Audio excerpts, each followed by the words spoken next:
आप सभी का स्वागत है। और हम लोग फिर आज पढ़ने जा रहे हैं क्लास 9 का, जो हम लोग पिछले वीडियो तक पढ़ा था। उसके बाद जो पढ़ने जा रहे हैं वो न्यूक्लियस के बारे में पढ़ना चाह रहे हैं। और हम लोग अभी क्लास जो सीरीज चल रहा है वो बायोलॉजी का चल रहा है, वो cells fundamental unit of life, जिसमें आज हम लोग आगे बढ़ रहे हैं। पिछला वीडियो जिन लोगों ने नहीं देखा है उनसे मेरा रिक्वेस्ट है कि मेरे इस डिस्क्रिप्शन में आपका फर्स्ट और सेकंड पार्ट का वीडियो का लिंक दिया हुआ है, उसे एक एक करके देख लीजिए तो आपको ज़्यादा अच्छा से क्लियर समझ में आएगा। और हम लोग आज जो पढ़ना जा रहे हैं वो है हमारा न्यूक्लियस। आज अगला का पॉइंट होगा न्यूक्लियस पढ़ने जा रहे हैं। तो जल्दी जल्दी बताइए, आप लोगों ने, मेरे जो पुराने व्यूवर्स हैं जो हमारे को देखते आ रहे हैं, वो जल्दी से बताइए कि टाइप्स ऑफ द सेल्स कितने होते हैं, कितने टाइप्स ऑफ सेल होता है स्टूडेंट, जल्दी बताइए। Types of cells, type of cells, very good. Types of cell दो होते हैं, एक क्यूरेटिक होता है और एक क्यूरेटिक होता है। ये दो सेल के बारे में आप अच्छी तरह से जानते हैं। फिर आपको various type of the cells भी आप अच्छी तरह जानते हैं। Various types of cells, blood का सेल्स, न्यूरॉन का सेल, उसके बाद आपका स्पर्म सेल्स, फिर ओवम सेल्स, बहुत सा सेल्स के बारे में आपने, बॉडी के अलग अलग पार्ट के बॉडी के जो होते हैं लिविंग सेल्स होते हैं वो अलग अलग फंक्शन करता है, इसके बारे में आप जान चुके होंगे। और जो हमारे नए व्यूवर्स हैं तो उनसे मेरा रिक्वेस्ट है कि हमारे इस चैनल को सब्सक्राइब करें। चैनल जो सब्सक्राइब करते हैं वो फ्री ऑफ कॉस्ट होता है, इसमें कोई पैसा नहीं लगता, आपका कोई पैसा अकाउंट से डिडक्ट नहीं होता। लेकिन अगर आप हमारे इस चैनल को सब्सक्राइब करते हैं तो हमारे इस टीम को बहुत ही हिम्मत और हौसला मिलता है और हमें आगे काम करने का फ़ायदा मिलता है। सो अब देखते हैं हम लोग न्यूक्लियस के बारे में। न्यूक्लियस जो है वो हेड क्वार्टर ऑफ सेल कहलाता है, यानी सेल का हेड क्वार्टर है। इसको सबसे पहले जो खोजा था वो आपको अच्छी तरह से पता है, रॉबर्ट ब्राउन ने इसके बारे में डिस्कवरी किया था। मैं पिछले वीडियो में इसके बारे में बहुत अच्छी तरह से बताया था। और इसमें जो ऑर्गेनल्स में होता है, जो हमारा न्यूक्लियस में मौजूद होता है, वो जो कंपोनेंट्स मौजूद होते हैं वो न्यूक्लियर इन्वेलप होता है, न्यूक्लियर शेप होता है, न्यूक्लियस मौजूद होता है और क्रोमेटिक मटेरियल्स होता है। यही चीज़ हम जानेंगे, ठीक है ना। सबसे पहले देखिए, ये एक न्यूक्लियस बना हुआ है। देखिए यहाँ पर जरा ध्यान से देखिएगा, यह जो पार्ट है वहाँ, यह जो पार्ट को हम लोग न्यूक्लियस कहते हैं। क्या कहलाते हैं? वो न्यूक्लियस। क्योंकि देखिए सेल में जो न्यूक्लियस पढ़ रहे हैं तो बॉन्डेड, चूंकि आपको पहले भी पता है कि सेल जो है यूरेटिक सेल्स है। इस यूरेटिक सेल्स में जो होता है ही पता चला था सेल्स के बारे में, रॉबर्ट ब्राउन ने स्टडी किया था। तो न्यूक्लियस के बारे में ये सेंटर न्यूक्लियस हो गया। या जो पार्ट जो डबल लाइनिंग बाउंड्री जो देख रहे हैं उसको न्यूक्लियर मेम्ब्रेन्स कहते हैं। क्या कहते हैं इसको? न्यूक्लियर मेम्ब्रेन कहते हैं। ये जो गैपिंग पोर्स है, ये पोर्स है जहां से मटेरियल जो है इस सेल के अंदर इन और आउट होता है, अंदर या अंदर बाहर जो होता है उसको कहते हैं न्यूक्लियस पोर्स कहते हैं। ये जो धागे टाइप का जो बड़ा अच्छा लग रहा है कि धागा उलझा हुआ धागा है, यही क्रोमेटिक्स है, जो क्रोमेटिक्स मटेरियल्स होता है जिसमें non dividing nucleus fine filaments, chromatic fibres मौजूद होते हैं। क्लियर? जिसको एक बढ़िया से समझ लीजिए। यह जो पार्ट जो है, ये गोल से इधर साइड से जो दोनों को क्रॉसिंग करके जो स्पेस खाली बच गया उसको नाइक्लोप्लाज्म कहलाता है, निक्लोप्लाज्म कहलाता है। क्या कहलाता है? निक्लोप्लाज्म। ये जो डार्क पार्ट जो देख रहे हैं उसको mRNA कहलाता है। ठीक है, ये स्ट्रक्चर को कई बार आप बना के प्रैक्टिस कीजिएगा और पार्ट वाइज इसको देखिएगा कि किसको क्या कहते हैं। फिर से एक बार में देखिएगा तो यह जो झिल्ली टाइप का जो रस्सी जो है, धागा जो समेटा हुआ टाइप का नहीं है, उलझा हुआ है, उसको क्रोमेटिक्स कहते हैं। ये बहुत इंपॉर्टेंट है। फिर उसके बाद जो स्पेस जो खाली होता है वो न्यूक्लियस पोर्स कहलाता है, जहाँ से मटेरियल आपका इन और आउट में होता है। यह जो पार्ट है वो न्यूक्लियस है। या जो डबल लाइनिंग जो पार्ट के अंदर जो स्पेस जो खाली है, ये पार्ट जो है वो कहलाता है न्यूक्लियस मेम्ब्रेन्स। उसके बाद यहाँ देखिए, ये जो पार्ट में ये जो बिंदु बिंदु जो टाइप का देख रहे हैं, ये एक्चुअली ER होता है, R जो अटैच होता है न्यूक्लियर मेम्ब्रेन, जिसको प्रोटीन में मौजूद होता है। ठीक है, अब हम लोग आगे देखते हैं एक एक चीज़ के बारे में कि न्यूक्लियस मेम्ब्रेन्स में कौन कौन सा कंपोनेंट था। पहला था न्यूक्लियर इन्वेलप। यह जो है न्यूक्लियस को बॉन्डेड करता है टू सेल मेम्ब्रेन से, टू न्यूक्लियर मेम्ब्रेन्स को बॉन्डेड करता है। ठीक है, फिर उसके बाद इसको कहलाता है आपका nuclear shape. It is also called the nucleoplasm. It contain raw material में इसमें क्या क्या मटेरियल मौजूद होता है? एंजाइम मौजूद होता है, प्रोटीन मौजूद होता है और साथ साथ डीएनए और आरएनए भी और राइबोसोम, जो कि हमारे डेली लाइफ में या हमारे जो लाइफ में सबसे ज़्यादा इंपॉर्टेंट रोल आता है, जो कहता है डीएनए और आरएनए।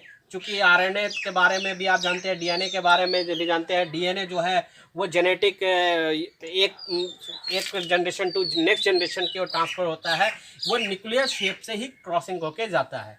फिर एक न्यूक्लियस होता है जिसको डार्क न्यूक्लियर स्ट्रक्चर होता है, जो लिमिटिंग मेम्ब्रेन्स होता है। इसमें बहुत ही मात्रा में, याद रखिएगा, ये जो न्यूक्लियस देख रहे हैं इसमें बहुत अधिक मात्रा में आरएनए और प्रोटीन मौजूद होता है। क्या होता है? आरएनए और प्रोटीन मौजूद होता है। आरएनए एंड प्रोटीन मौजूद होता है। अब हम इसको आगे देखेंगे, वह होगा फंक्शन ऑफ न्यूक्लियस। अब जो याद रखिएगा, ये कई बार क्वेश्चन आता है, क्या आता है कि headquarter of the cells. ये मल्टीपल चॉइस में कई बार मिला है क्वेश्चन कि, या मल्टी कंपटीशन में भी, headquarter of the cells किसको कहते हैं? तो वो उसको कहते हैं सेल्स को कहते हैं। अब आगे हम पढ़ेंगे फंक्शन ऑफ सेल्स के बारे में। तो हम लोग जो पढ़ लिए हैं न्यूक्लियस का बारे में पढ़ चुके हैं, तो अब फंक्शन उसका पढ़ते हैं कि न्यूक्लियस का क्या फंक्शन है। ठीक है, न्यूक्लियस का फंक्शन जो है ये कंट्रोल करता है। क्या करता है? कंट्रोल करता है ऑल मेटाबॉलिक एक्टिविटीज़। जितना मेटाबॉलिक फंक्शन होता है उसको जो कंट्रोल करता है वो न्यूक्लियस करता है। प्लस ये सबसे बड़ा काम जो फंक्शन का काम करता है, ये contain information from the gene located, देखिएगा, gene located in chromosomes and the connected with the transmission of heredity traits from one generation to another generation. यानी कि यह न्यूक्लियस के द्वारा से ही, देखिए, कंटेन इंफॉर्मेशन, या इसमें इंफॉर्मेशन मौजूद होता है। क्या इंफॉर्मेशन मौजूद होता है? जीन्स का इंफॉर्मेशन मौजूद होता है, जो क्रोमोसोम से कनेक्ट ट्रांसमिशन होकर एक जनरेशन टू दूसरे जनरेशन में जानता है। क्योंकि आपको पता है कि आपका क्रोमोसोम जो होता है एक्स होता है और एक्स होता है, और क्या होता है? एक्स और वाई क्रोमोसोम होता है। एक्स और वाई क्रोमोसोम होता है। फीमेल में जो है वो एक्स क्रोमोसोम होता है, मेल में जो है एक्स और वाई क्रोमोसोम्स होता है। आपको ये भी पता है ये जो है 23 पेयर्स होता है। क्रोमोसोम की संख्या ये 23 होती है, और इसमें भी 23 पेयर्स होता है। दोनों में अगर देखा जाए तो 46 का जो है वो पीसेस में काउंटेड किया जाए तो एक्स जो है 46 क्रोमोसोम होता है, एक्स जो है खाली फीमेल में, और मेल में जो है 22 पेयर जो है एक्स होता है। याद रखिएगा, ये 23 पेयर को अगर आप ब्रेकअप कराए कीजिएगा तो 22 जो है वो एक्स होता है पेयर में, और 1 जो पेयर बच जाता है वह जो पेयर होता है वो एक्स और वाई होता है। तो 22 + 1 23 हो गया क्रोमोसोम्स। यानी मेल में जो है एक्स और वाई क्रोमोसोम्स होता है। आपको ये पता है कि मेल का जो स्पर्म और ओवम जो आपका इंटर होने के बाद दोनों जो है एक्स और वाई क्रोमोसोम का मेल फीमेल, ये आप क्लास 10 में भी पढ़ेंगे, और आगे इस बारे में वीडियो आपके पास आएगा जल्द। तो ये जो है सबसे पहली बात है, न्यूक्लियस में वो जीन्स को से कनेक्टेंस करता है, क्रोमोसोम्स होता है, connected transmission of the heredity one generation to another generation की ओर। ठीक है, ये हो गया फंक्शन ऑफ न्यूक्लियस। अब ये जो फंक्शन ऑफ न्यूक्लियस में आप जो है एक चीज़ और जानिएगा कि फंक्शन ऑफ न्यूक्लियस में यहाँ जो देखिए, यहाँ जो सेल ऑर्गेनल्स, अब हम लोग पढ़ने जा रहे हैं सेल ऑर्गेनल्स के बारे में, जो living part of the cell having definite shape, structure and function bonded by plasma membranes. याद रखिएगा कि सेल ऑर्गेनल क्या है? एक लिविंग सेल का जो है पार्ट है, जो हमें क्या देता है? शेप देता है, स्ट्रक्चर देता है, और फंक्शन बताता है, शेप बताता है कि कैसा वो शेप का है। ठीक है, और बाद में फंक्शन भी बताता है, और प्लाज्मा मेम्ब्रेन के में होता है। ठीक है ना। आगे हम इसको अगर आप देखते हैं तो देखिए, एक चीज़ यहाँ पर जो देख रहे हैं, यह हमने एक सेल बनाया है। इसी सेल के अंदर में देखिए GERVLC लिखा है, सारे वर्ड को लिखा है। यही जो है हमारा कि इसका जो पार्ट्स का जो मेन काम है, ये M for mitochondria, M for mitochondria. अब माइटोकॉन्ड्रिया का जो काम होता है वो श्वसन में काम करता है। ये जो हो गया आपको माइटोकॉन्ड्रिया, क्या नाम है इसका? माइटोकॉन्ड्रिया। ठीक है, ये माइटोकॉन्ड्रिया, ये आपको श्वसन में ये वर्क करता है, इसका जो फंक्शन होता है। ये R4 होता है राइबोसोम्स। क्या होता है? यह जो होता है वो राइबोसोम्स होता है। याद रखिएगा, R4 राइबोसोम्स। ये राइबोसोम्स का काम क्या है? इसको राइबोसोम्स को हम लोग कहते हैं प्रोटीन का फैक्ट्री, यानी यहाँ प्रोटीन फॉर्मेशन होता है। क्या फॉर्मेट होता है? प्रोटीन फॉर्मेट होता है। क्लियर? आगे हम इसको प्रोटीन हो गया। जी जो है, जी से वर्ड जो होता है वो होता है गोल्गी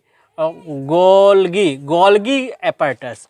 गोल्गी एपेटस का काम जो है वो संरेचन का काम, परिवहन का काम करता है, ट्रांसफॉर्मेशन का काम करता है, ट्रांसमिशन का काम करता है।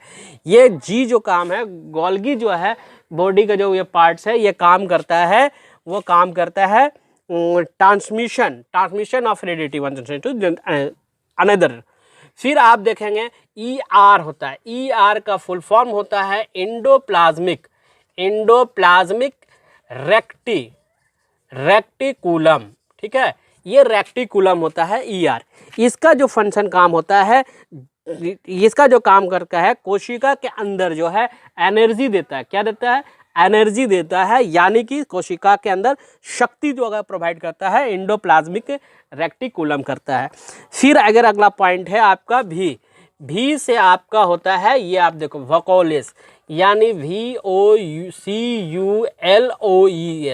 वॉल्यूकेस। इसका जो काम है वो जल शोधक होता है, यानी जल को एब्जॉर्ब करता है। वाटर को एब्जॉर्ब कौन करता है? ये करता है। कौन करता है? वेलकोलस कहता है। जो जंतुओं में बड़ा होता है, प्लांट में छोटा होता है, याद रखिएगा। उसके बाद ये लाइसोसोम्स हो गया, इसको कहते हैं लाइसोसोम्स। ये लाइसोसोम्स को क्या कहते हैं? कोशिका के आत्महत्या की थैली कहा जाता है, यानी सुसाइड्स बैग्स ऑफ सेल्स कहा जाता है। Suicides of bags of cells कहा जाता है। ये जल का अपघटक काम करता है। ये जो आपका देख रहे हैं सेंट्रोसोम्स होता है, ये विभाजन का काम करता है, यानी डिविजन्स में यहाँ काम करता है। और ये जो है तो वो न्यूक्लियस में आप जान रहे हैं। तो सारा जो पार्ट्स है, इसीलिए तो कहा था मैंने एक बार फर्स्ट वीडियो में भी कि कहीं कहीं लिखा होता है कि smallest part of the living parts of the cell का जो डेफिनेशन था वो कई जगह लिखा होता है कि लिविंग थिंग्स का सबसे स्मॉलेस्ट पार्ट। तो स्मॉलेस्ट पार्ट्स कैसे हो सकता है? क्योंकि इसके अंदर तो ये भी होता है, माइटोकॉन्ड्रिया भी होता है, राइबोसोम्स भी होता है, और आपका गोल्गी भी होता है, एपेटस, एंडोप्लाज्मिक रेक्टिकुलम्स भी होता है, वेल्को होता है, लाइसोम्स होता है, यानी ये इतने पार्ट मौजूद होता है। तो सेल्स का सबसे छोटा पार्ट्स ये तो नहीं हो सकता है, ये सेल नहीं होगा, क्योंकि ये सारे भी मतलब पार्ट्स मौजूद है। तो ये हम लोगों को पढ़ना है। और यही सब पार्ट्स को mitochondria, ribosomes, Golgi, endoplasmic reticulums, वेल्को, लाइसोसोम्स, ये सारे पार्ट्स को ही हम लोग क्या कहते हैं?